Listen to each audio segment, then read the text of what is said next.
कि आप देख रहे होंगे, राइट। तो यहाँ पे बात चल रही है D triple S P JE. Sorry, आज तो देखिए एक ही एग्जाम एनालिसिस है, वो भी कौन सा 2021 वाले एग्जामिनेशन का। स्पेशली अगर मैं बात करूं,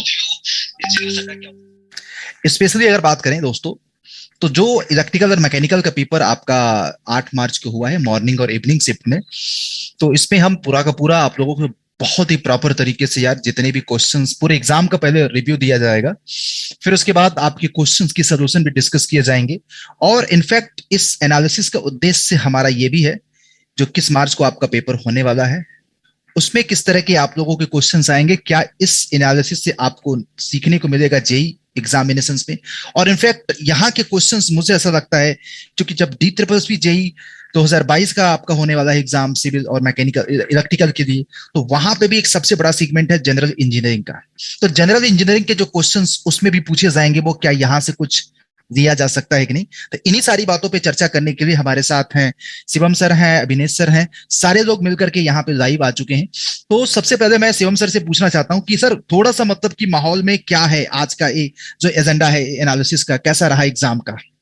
सर पेपर के बारे में अगर मैं बात करूं तो मैंने कुछ क्वेश्चंस देखे हैं और वो जो क्वेश्चंस थे वो मुझे काफी मतलब सिंपल लग रहे थे। बिकॉज अगर आपने पढ़ाई करी है and if you know the very basic things about the questions then ये बहुत ही इजी हो जाएगा आप लोगों के लिए क्वेश्चंस के आंसर करना, राइट। और साथ में कुछ चीजें और भी थी गाइज। वो ऐसा था कि अगर आप लोगों ने तैयारी अच्छी करी हुई है तो वो क्वेश्चंस आप लोगों को रिपीटेड मोड में भी देखने के लिए मिल जाएंगे। जैसे सीपी अपॉन सीवी के बारे में पूछ लिया इन्होंने, या फिर वो स्वेप्ट वॉल्यूम के बारे में पूछ लिया, राइट, वॉल्यूम रेशियो कुछ भी पूछ लिया। तो ये बहुत ही सिंपल सी चीजें हो जाती हैं जिसके बारे में हम लोग डिस्कशन करते हैं, राइट। तो मतलब कहीं ना कहीं क्वेश्चंस काफी इजी भी थे और बहुत नॉर्मल सा पेपर था। अगर किसी ने अच्छे से मन लगा करके 2 महीने भी तैयारी करी होगी तो वो इस पेपर को बहुत अच्छा अटेम्प्ट कर सकता था और बहुत अच्छे तरीके से मार्क्स लेकर के आ सकते हैं। तो मेरे हिसाब से पेपर जो था वो इजी टू मॉडरेट ही था। टफ तो मैं बिल्कुल भी नहीं बोलूंगा क्योंकि क्वेश्चंस काफी मतलब नॉर्मल टाइप के थे। एंड अभिनेश सर यहाँ पर हमारे साथ हैं जिन्होंने काफी सारी लिस्ट भी बनाई है क्वेश्चंस की। स्टूडेंट्स के साथ भी काफी ज्यादा डिस्कशन कराए कि मतलब बेटा पेपर कैसा था। तो यहाँ पर सर भी बताएंगे कि सर इलेक्ट्रिकल का अगर देखा जाए तो इलेक्ट्रिकल का जो एक्सपीरियंस रहा आपका क्वेश्चंस को देख करके और what was the experience with the students जिनके साथ आपने बातें करी, वो कैसा था। सबसे पहले तो जितने भी व्यूअर्स देख रहे हैं, आई विश कि आपका जो पेपर है बहुत अच्छा गया हो। ईश्वर करे आप लोग सिलेक्ट हो जाएं, अपनी लाइफ में सेट हो जाएं और अपने माता पिता की जिससे आप सेवा कर सकें, क्योंकि उनका ख्याल तो आपने ही रखना है ना। इसके अपार्ट फ्रॉम अगर ये देखा जाए सर, तो आज जैसे हमारा 9 सेगमेंट में टोटल पेपर था। अब जो 9 सेगमेंट था उसमें से 4 जो सेगमेंट थे वो आपके नॉन टेक के थे और बाकी जो 5 सेगमेंट थे उसमें टेक्निकल था। टेक्निकल में भी सर अगर इलेक्ट्रिकल का देखा जाए तो आपका 50-50% रेशियो था आपका, कि आपका जो 50% था वो आपका मैकेनिकल से था और जो 50% था वो इलेक्ट्रिकल से था। ठीक है। अब यहाँ पे सर जो आज 50% जो इलेक्ट्रिकल से था, जितने मैंने सर यहाँ पे सेशंस करवाए हैं ना लोगों को, यूपी पीसीएल और जो डी ट्रिपल एस बी का जो मॉक टेस्ट यहाँ पे था सर, इस मॉक से मतलब डायरेक्टली क्वेश्चंस आए। अभी आगे चल के इस चीज को हम लोग डिस्कस करेंगे। यू कांट बिलीव सर, मतलब जस्ट ऐसा लग रहा है कॉपी पेस्ट करके क्वेश्चन रख दिया हो, तो डायरेक्टली क्वेश्चन देखने को मिले थे। अब अगर यहाँ पे सर पेपर की लेवल की बात की जाए तो आपका मॉडरेट टू क्वाइट डिफिकल्ट था।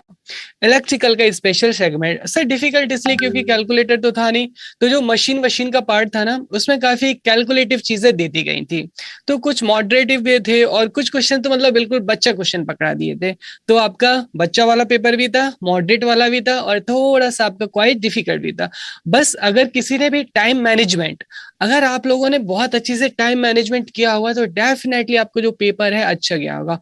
और अगर आपने जो मेरा पावर सिस्टम हो गया, एनालॉग इलेक्ट्रॉनिक्स है ना, इसके जो सारे जो टेस्ट हम लोगों ने डिस्कस किए थे और स्पेशली जो मॉक टेस्ट थे, अगर आप लोगों ने बहुत अच्छे से देखे होंगे तो I am damn sure sir की जो पेपर है बच्चों का बहुत अच्छा गया होगा। राइट, तो बहुत ही मजा आया। तो गाइज मैं थोड़ा सा शिवम सर, मैं ओवरऑल पेपर का रिव्यू बता देता हूँ कि बच्चों से, मैंने कई सारे बच्चों से बात किया, टेक और नॉन टेक का जो पेपर रहा कैसा रहा। तो guys D triple S P का ए का पेपर रहा, 2 पार्ट में डिवाइडेड है कंप्लीटली, टेक और नॉन टेक। तो जो आपको नॉन टेक्निकल सेगमेंट की सबसे पहले बात करेंगे, जब स्टूडेंट्स का एक्सपीरियंस दोनों शिफ्ट का लिया गया तो उन्होंने कहा कि देखिए मैथ थोड़ा सा लेंदी है, रीजनिंग कैलकुलेटिव है, आराम से आप कर सकते हैं। बट जो आपका जनरल अवेयरनेस का सेक्शन था उसमें कहीं ना कहीं ऐसे भी क्वेश्चंस पूछे गए हैं, मैं आपको बता रहा हूं अच्छे लेवल का क्वेश्चंस था। इनफैक्ट जैसे कि एक बच्चे ने कहा कि सर अगर जैसे डीआरडीओ का चेयरमैन पूछे तो ठीक है, डीआरडीओ का चेयरमैन पूछे तो ठीक है, क्वेश्चंस ये पूछ लिया गया सर डीआरडीओ के रिक्रूटमेंट सेल का जो मतलब कि रिक्रूटमेंट हेड होता है वो कौन है। तो सर इन डेप्थ क्वेश्चंस पूछ लिया गया इसमें। तो आई थिंक जनरल अवेयरनेस में आपको अच्छी खासा पढ़ाई करने को करना पड़ेगा। जनरल अवेयरनेस को क्वेश्चंस इस पर्टिकुलर कल वाले शिफ्ट में स्टूडेंट्स ने बताया थोड़ा सा अच्छा था। और मैं तो ये कहता हूं कि जनरल अवेयरनेस आप इंजीनियर्स को हमेशा ऐसे ही लगता है। क्यों? क्योंकि भाई एक खतरनाक सब्जेक्ट है यार ये। मतलब यहाँ पे इतने सारे फैक्ट हैं, इतने सारे स्टैटिक है ना, यू कांट इमेजिन दैट कि आपको मेहनत तो करना पड़ता है। लेकिन फिर भी मुझे ऐसा लगता है कि जैसा स्टूडेंट्स ने एक्सपीरियंस शेयर किया तब था। नेक्स्ट अगर बात करूं इंग्लिश की, तो इंग्लिश देखिए हमेशा D triple S P JE या एई में 4 सेगमेंट से 5 सेगमेंट से पूछा जाता था और उसी से पूछा भी गया है। एक तो देखिए डायरेक्ट इनडायरेक्ट, एक आपका नरेशन से, एक आपका एक्टिव एंड पैसिव से पूछा गया बच्चा, वही बात एक ही है, एक्टिव एंड पैसिव से। दूसरा फिल इन द ब्लैंक से, और फिर उसके बाद कुछ कंप्रिहेंशन बेस 2-4 क्वेश्चंस एंटोनिम्स और सिनोनिम से। और ये क्वेश्चंस मैं आपको ये डैम श्योर कह रहा हूं कि वो वाले क्वेश्चंस नहीं थे जो सीजीएल लेवल पे, ये क्वेश्चंस वही थे जो डीएमआरसी वगैरह में पूछे जाते हैं। तो इंग्लिश स्टूडेंट्स ने बताया जिसको बेसिक अंडरस्टैंडिंग होगी वो इंग्लिश कर ले जाएगा। हिंदी भी लोगों ने कहा कि हिंदी आसान था, हिंदी में भी बहुत ज्यादा टफ नहीं था। तो overall non technical segment balance था। अगर देखा जाए तो सारे पैरामीटर्स को देखा जाए तो इजी टू मॉडरेट पे रखेंगे। बट अगर यहाँ पे बात किया जाए टेक्निकल की, तो टेक्निकल की आपके सामने हम मैकेनिकल और सिविल का पेपर ही रख देते हैं, राइट शिवम सर? जी सर, बिल्कुल। पेपर रख देंगे, डिसाइड कर देंगे कि पेपर कैसा है कैसा नहीं, सारे बच्चे देख करके खुद ही बता देंगे सर पेपर कैसा है। तो सर पहले कुछ क्वेश्चंस इलेक्ट्रिकल के डिस्कस किया, मैं लगा दूं क्या स्क्रीन पे कुछ क्वेश्चंस, एक बार ओवरव्यू दे दूं बच्चों को क्या सर? जरूर सर, जरूर। राइट, तो स्क्रीन पे लगा ही देते हैं क्वेश्चंस ताकि बच्चों को भी कॉन्फिडेंस आए कि हाँ ये देखिए मतलब कि है। देखिए यहाँ पे स्क्रीन पे आई थिंक दिख रहा होगा सर, पेपर आपको आ गया? हाँ जी, स्क्रीन सबको विजिबल होगी, तो आइए देखते हैं सर। सबसे पहले देखिए स्क्रीन पे, यहाँ पे हम आगे बढ़ते हैं। राइट, ये देखिए, एक सेकेंड सर, ये पूरा अब सर दिख रहा है क्या? हाँ जी सर, दिख रहा है, दिख रहा है प्रॉपर तरीके से दिख रहा। तो चलिए मैं जूम कर देता हूं, एक बार थोड़ा सा जूम कर देता हूं क्वेश्चंस को, और यहाँ पे दे देते हैं यहाँ पे। Okay good. तो यहाँ पे देखिए जैसे कि आपको क्वेश्चंस यहाँ पे दिख रहा है, कंप्रेसिबल फ्लूइड से क्वेश्चंस 2 से 4 क्वेश्चंस थे। मास, टेम्परेचर, वॉल्यूम गिवन था, प्रेशर फाइनल पूछा गया था। फिर स्टेग्नेशन टेम्परेचर क्या होता है, स्क्रीप क्या होता है, स्ट्रेस स्ट्रेन कर्व क्या होता है, बुलियन अलजेब्रा से गेट पे क्वेश्चंस आपके थे, और मॉसफेट पे क्वेश्चंस थे, डिग्री ऑफ फ्रीडम पे क्वेश्चंस थे, थ्योरी ऑफ मशीन के। फिर आपके किरचॉफ लॉ पे थे, गॉसियस इनइक्वालिटी पे थे। फिर इलेक्ट्रिकल के सर भी यहाँ पे हैं तो बताएंगे कौन कौन से टॉपिक पे थे। मैकेनिकल के स्वेप्ट वॉल्यूम और क्लियरेंस वॉल्यूम। फिर उसके बाद यहाँ पे आपका क्वेश्चंस नेक्स्ट में अगर बोलूं तो यहाँ पे जैसे कि ट्रू स्ट्रेस पे क्वेश्चंस थे। फिर उसके बाद नसल्ट नंबर पे क्वेश्चंस थे, एचएमटी पे आपका जो क्वेश्चंस है, अकरमैन स्टीयरिंग, थ्योरी ऑफ मशीन का क्वेश्चंस आ गया। फिर स्नेल्स लॉ पे क्वेश्चंस थे, रे ऑप्टिक्स फिजिक्स का क्वेश्चंस हो गया। मटेरियल साइंस पे, एससीपी पे, सीपीसीबी पे और कॉर्नर थ्योरम पे क्वेश्चंस थे। तो यहाँ पे ये मैकेनिकल का पार्ट मैं डिस्कस कर रहा हूँ। बाकी यहाँ पे अभिनीत सर आप लोगों से डिस्कस करेंगे यार इलेक्ट्रिकल के किस किस पार्ट से क्वेश्चंस थे, एक बार अभिनीत सर डिस्कस करें, फिर उसके बाद सॉल्यूशंस पे डिस्कस करें। हाँ सर, बिल्कुल डिस्कस करते हैं। तो देखो गाइज, यहाँ से जो आपके मोर और लेस जितना हमें डेटा मिला, तो ऑलमोस्ट मतलब जितना मैंने आपको बताया था 95% से एवब जो क्वेश्चन है वो वहीं से आ गए थे। तो देखिए सबसे पहले यूनिवर्सल गेट है ना, तो आपको पता ही है ना यूनिवर्सल गेट क्या होता है, बता दो फटाफट से कमेंट बॉक्स में। नैंड गेट और नॉर गेट है ना, सिंपल, गर्दा उड़ा दिया होगा, डैम श्योर है ना। इसके ऊपर हम लोगों ने भर भर के मॉक में क्वेश्चन किए थे, है ना, नैंड गेट और नॉर गेट के ऊपर, ठीक है। दूसरा है जो आपका बैक ईएमएफ न्यूमेरिकल, अरे बाबा ये तो बहुत ही सिंपल था। मैंने कहा था ना कि आपका जो डीसी मोटर वाला पार्ट है ना, back EMF that is EB proportional क्या था, एन फाई, इसके ऊपर क्वेश्चन पूछा गया था। सिंपल, स्पीड ही तो कैलकुलेट करना था और कुछ करना ही नहीं था ना, E1 upon E2 N1 by N2 into 5 by feet. तो यहाँ पे देखो, ये अब मैंने आपको पहले भी बताया था कि भाई ये बहुत इंपॉर्टेंट है, क्वेश्चन भी पूछा गया, हर विच क्राइटेरिया कंट्रोल सिस्टम तो जैसा कि मैंने आपसे प्रॉमिस किया था ना, आई थिंक अभी 3 या 4 दिन पहले सर मैंने लोगों से प्रॉमिस किया था कि लिख के ले लो सर, कंट्रोल सिस्टम में हर विच क्राइटेरिया से डेफिनेटली क्वेश्चन आएगा और यहाँ से स्टेबिलिटी निकालने के लिए आपसे क्वेश्चन पूछा गया। उसके बाद केवीएल, ये तो देखो मैं इसको मतलब नहीं गिनूंगा, बहुत ही बच्चा कॉन्सेप्ट है केसीएल केवीएल आपके लिए।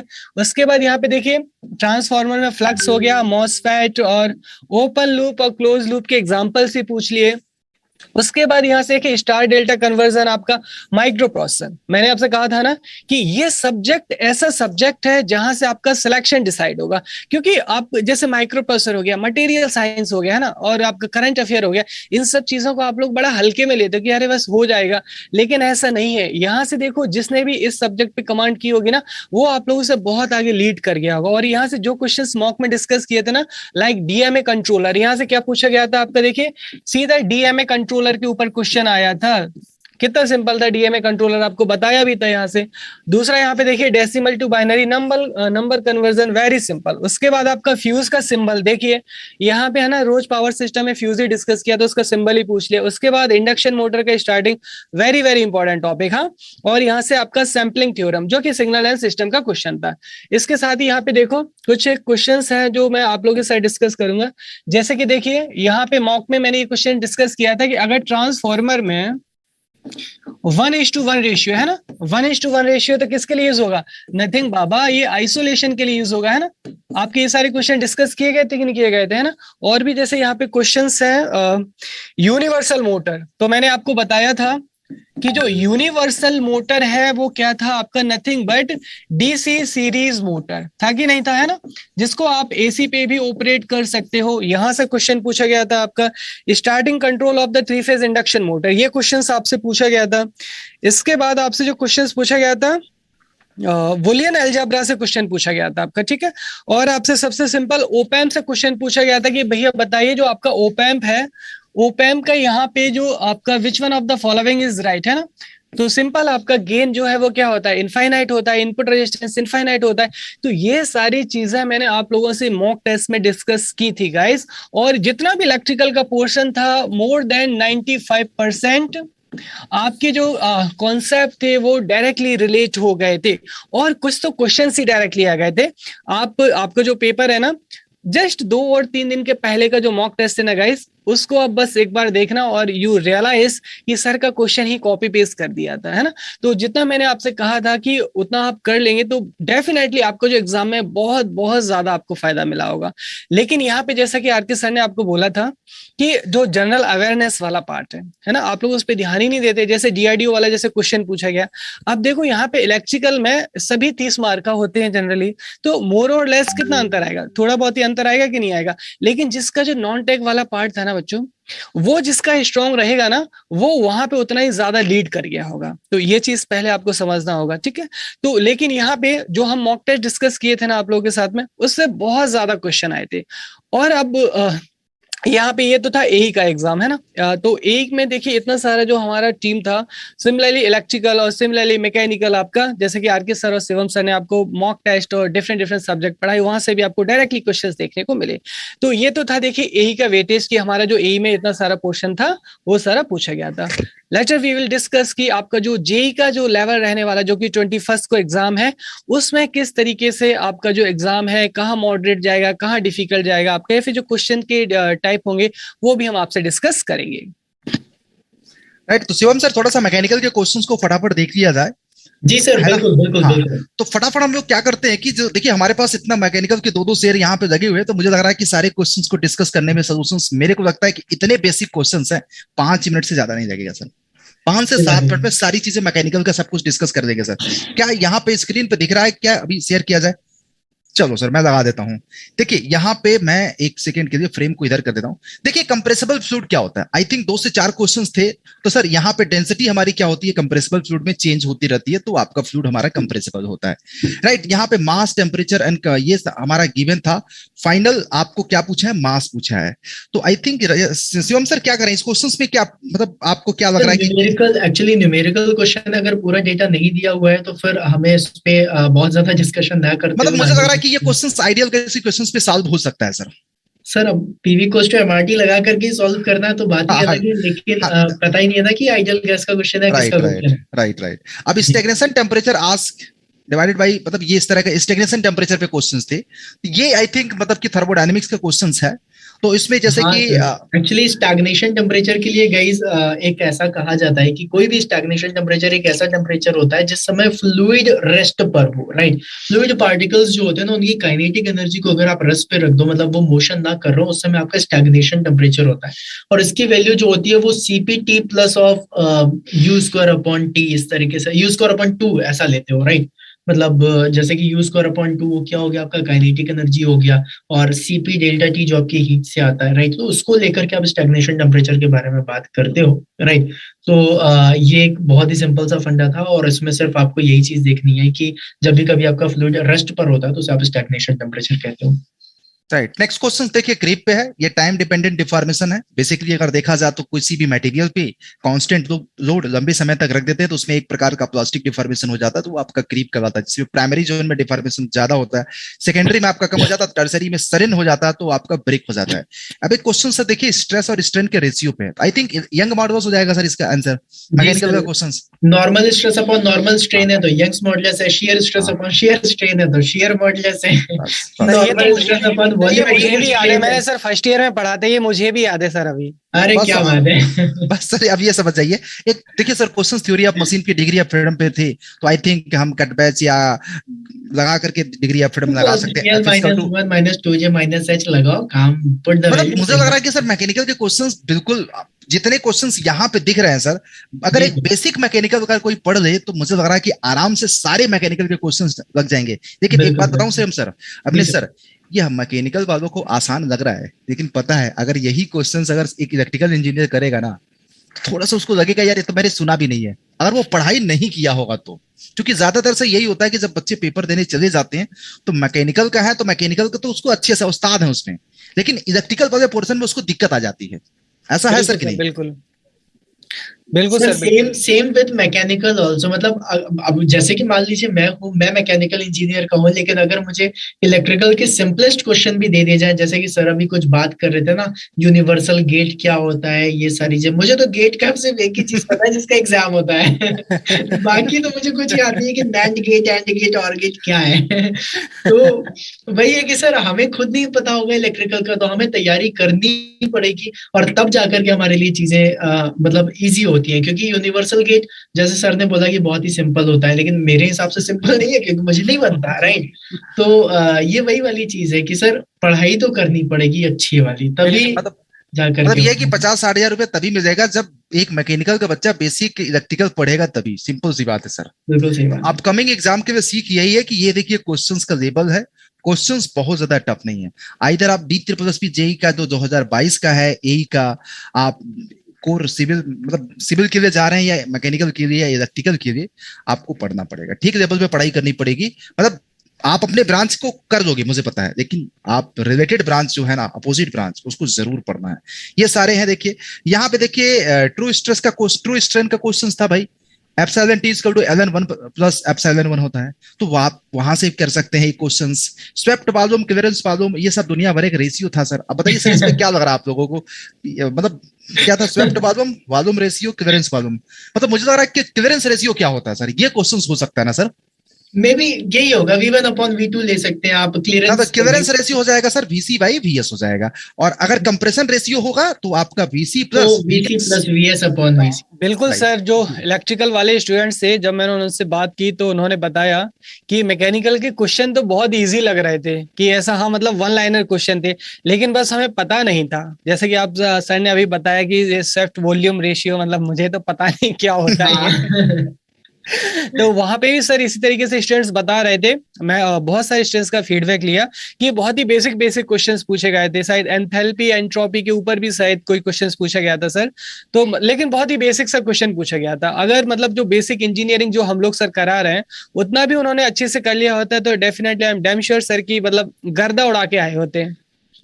अब कोई बात नहीं सर, इसमें बहुत सारे बच्चों ने किया भी होगा सर। मुझे लग रहा है कि जब इतना बड़ा पेपर होता है, लाखों बच्चे पार्टिसिपेट करते हैं, तो कम से कम मुझे लग रहा है कि 2-3 हजार बच्चे ऐसे होते हैं जो डेडिकेटेड प्रिपरेशन करते हैं सर। तो बिल्कुल अब सर, इस बात है, बिल्कुल। उन लोगों का पेपर अच्छा भी हुआ होगा और आने वाले समय में भी अच्छा ही होगा।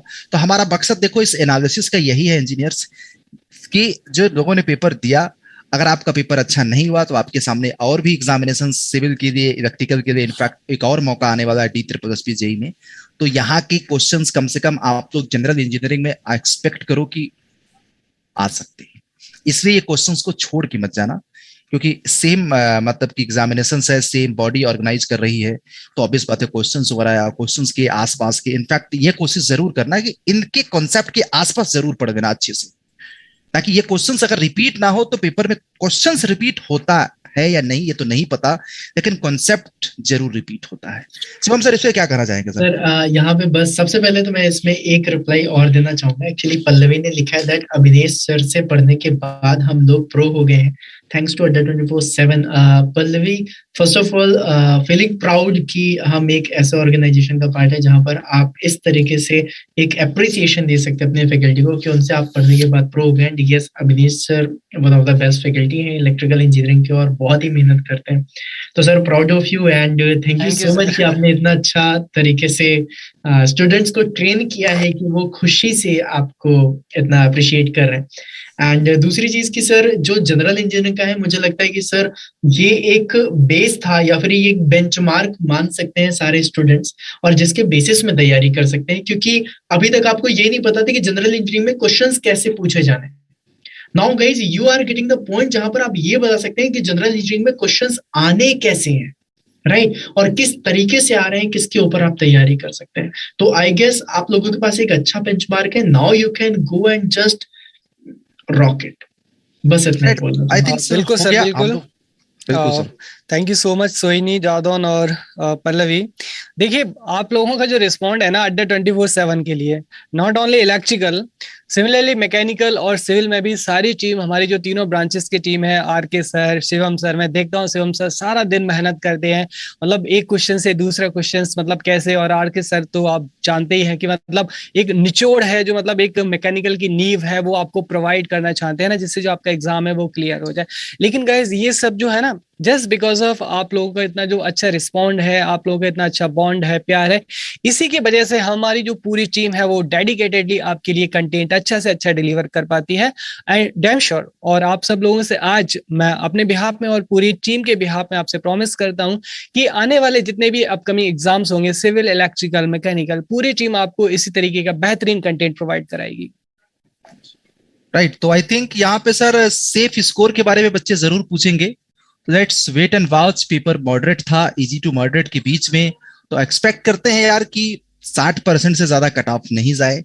फिर भी फाइनल आखिरी टाइम तक हम इंतजार सर मुझे करेंगे। लग रहा है इससे भी कम जाएगा, बिकॉज जनरल इंजीनियरिंग में अगर देखा जाए तो जो दूसरे डिपार्टमेंट के ना उसके क्वेश्चंस गलत होंगे ही होंगे। सो मुझे राइट। लग रहा है कि इसका कट ऑफ इससे भी नीचे जाएगा बिल्कुल बिकॉज सर, इस बात से मैं भी एग्री करता हूं, क्योंकि जो जैसे इलेक्ट्रिकल वालों का पेपर, इलेक्ट्रिकल वाला तो बहुत अच्छा गया, लेकिन मैकेनिकल में जैसे मतलब आप समझते ही है ना, तो डेफिनेटली जैसे RK सर ने कहा कि 60, और मेरे हिसाब से 60% से भी नीचे ही कट ऑफ रहेगा, क्योंकि मतलब मैक्सिमम मैक्सिमम 60 है सर। मुझे तो लग रहा है कि 50-55 के बीच में आंकड़ा रुक जाएगा हाँ सर। बिल्कुल सर, ऐसे ही हाँ, रहेगा। राइट। तो वेट करते हैं कट ऑफ। तो अभी देखिए हम क्या है ना कि 2-4 नंबर ऊपर नीचे होता रहता है, तो आप परेशान मत होइए। अपना पेपर आपने बेस्ट दिया है, तो बेस्ट आउटपुट का इंतजार करिए। बस इतना है कि अपने एनर्जी को कम नहीं होना है यार। अभी बहुत सारे एग्जामिनेशन है, अपनी जो मोमेंटम इतना एक्सेलरेट किया ना, यहां तक आ चुकी है कि आप 90 नंबर ला रहे हैं, 100 नंबर ला रहे हैं ना, तो इतना मोमेंटम और बढ़ा दो कि आप एक दिन एग्जाम कोई सा भी हो ना, 120-130 आ जाए, 140 आ जाए। क्या बात बिल्कुल है, बिल्कुल। जबरदस्त। बिल्कुल बिल्कुल। जैसे कि भैया आप लोग जानते हैं कि मैकेनिकल में फ्रैक्शन की बड़ी मतलब इंपॉर्टेंस होती है ना शिवम सर, फ्रैक्शन फोर्स है ना मुझे थोड़ा सा याद है। तो गाइस देखो, यहाँ से जैसे ये बॉडी है ना, ये बॉडी, ये जो फ्रैक्शन है ना, अभी आप लोग मोशन में है, तो ये मोशन रुकना नहीं चाहिए, एक्सेलरेट और ज्यादा होना चाहिए, क्योंकि अगर एक्सेलरेशन कम हुआ तो यहाँ से फ्रैक्शन बढ़ जाएगा, और ये फ्रैक्शन आपको बढ़ने नहीं देना है, फ्रैक्शन हमेशा कम ही रखना है। तो ऐसा फ्रिक्शन नहीं है कि हम लोग फ्रिक्शन आज पेपर फ्रिक्शन। देख हम लोग आज पेपर दे के आ गए, उसके बाद एकदम फ्लेक्सिबल मोड में चले जाए, नहीं, थोड़ी बहुत फ्लेक्सिबिलिटी अलाउड है, बट इतना भी नहीं कि आप खुद ही फ्लेक्सिबल हो जाए। तो 1-2 दिन का रेस्ट लीजिए, उसके बाद आराम से फिर उसी हिसाब में, उसी मोशन से अपनी जो प्रिपरेशन है उसको मोशन दीजिएगा। राइट। तो आई थिंक सम अप किया जाए तो थैंक यू गाइस पूरी टीम को सपोर्ट देने के लिए। और बाकी आपको किसी भी तरह की सपोर्ट और हेल्प की जरूरत होगी, हमारे साथ सभी फैकल्टीज वगैरह हैं, हम हैं, शिवम सर हैं, अभिनेश सर हैं, और